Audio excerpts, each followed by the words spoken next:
Duha ka adlaw human miigo ang bagyong Odette sa Surigao City, gibisita ni Presidente Rodrigo Duterte ang syudad. Atong sayro ng detalye sa live report ni James Paulo Yap. James?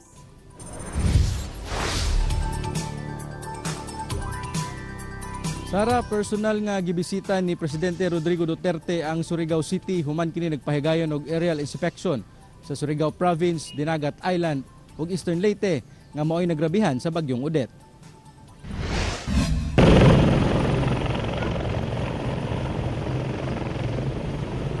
Duha ka adlaw human sa paghapak sa bagyo sa Surigao City, gibisita ni Presidente Duterte ang syudad ug nakigistorya sa mga lokal nga opisyal sa probinsya. Nagpahigayon sab og aerial inspection si Presidente Duterte kauban si Senator Bongo ug pipila ka mga cabinet secretary aron masuta ang danyos nga gibilin sa bagyo. Pipila na sab ka adlaw nga walay kuryente ug wala say signal sa tibuok probinsya.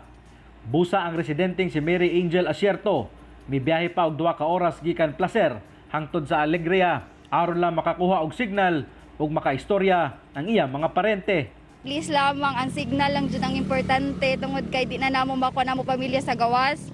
And dit po na mo ka ng sa Sir Nico.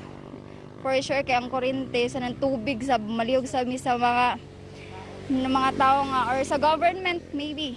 Dali sab nga gimando ni Presidente Duterte ang pagbalik gilayon sa supply sa kuryente, lakip na ang linya sa mga komunikasyon. Nangapod-apod sab og mga food packs ug tubig ang presidente, isip paunang tabang sa mga apektadong residente.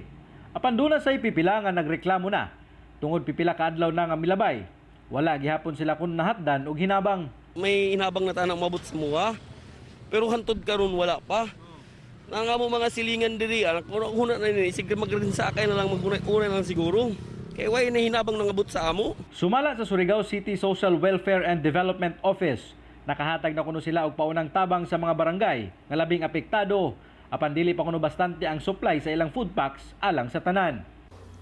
Insufficient kasi garazaw nato food supplies para sa jaon mga families na mo claim nandiyon food packs. Samtang may pasalig sab ang presidente nga magpagawas og 1 billion pesos alang sa mga apektadong LGUs ug 1 billion pesos alang sa mga concerned government agencies.